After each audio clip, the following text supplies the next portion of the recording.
Dubai, Saudi Arabia, Egypt, the United Arab Emirates and Bahrain severed their ties with Qatar on Monday, accusing it of supporting terrorism and opening up the worst rift in years among some of the most powerful states in the Arab world.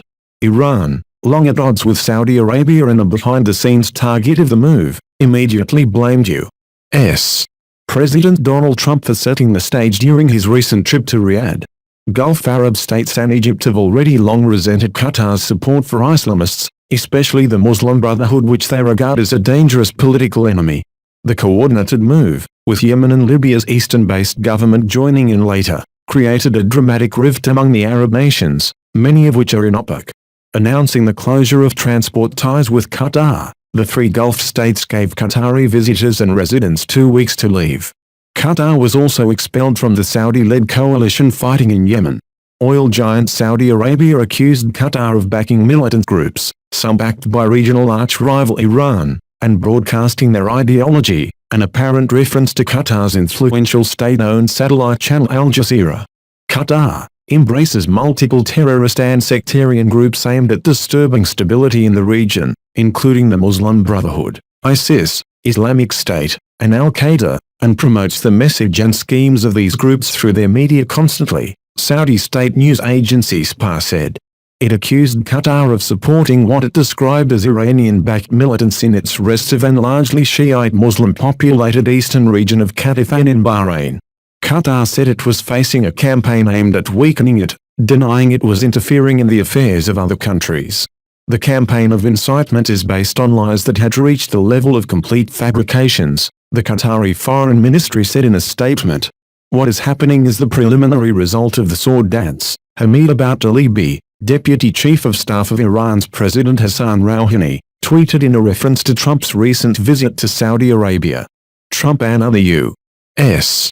officials participated in a traditional sword dance during the trip in which he called on Muslim countries to stand united against Islamist extremists and singled out Iran as a key source of funding and support for militant groups. U.S.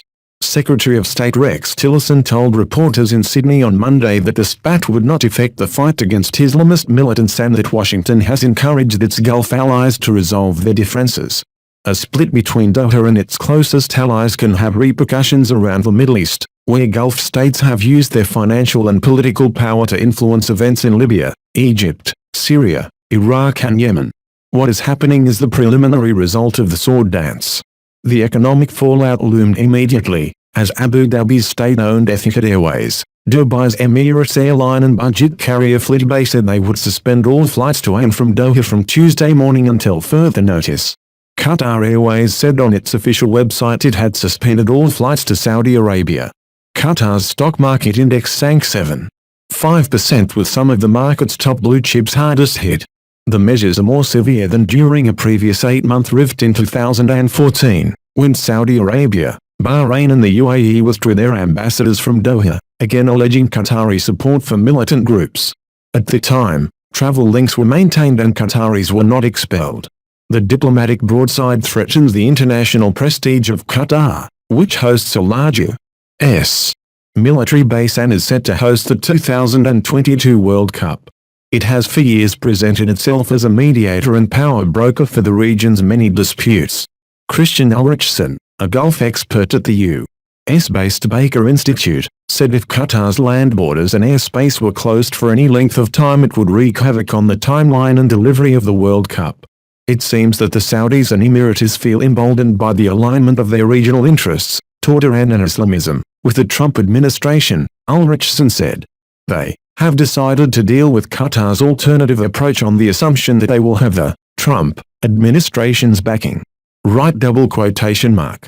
Qatar used its media and political clout to support long-repressed Islamists during the 2011 pro-democracy Arab Spring uprisings in several Arab countries. Muslim Brotherhood groups allied to Doha are now mostly on the back foot in the region, especially after a 2013 military takeover in Egypt ousted the elected Islamist president. The former army chief and now president, Abdel Fattah al-Sisi, along with the new government's allies in Saudi Arabia and the UAE, blacklist the Brotherhood as a terrorist organization. Egypt, the Arab world's most populous nation, said on its state news agency that Qatar's policy threatens Arab national security and sows the seeds of strife and division within Arab societies according to a deliberate plan aimed at the unity and interests of the Arab nation. Right. Oil prices rose after the moves against Qatar, which is the biggest supplier of liquefied natural gas, LNG, and a major seller of condensate, a low-density liquid fuel and refining product derived from natural gas.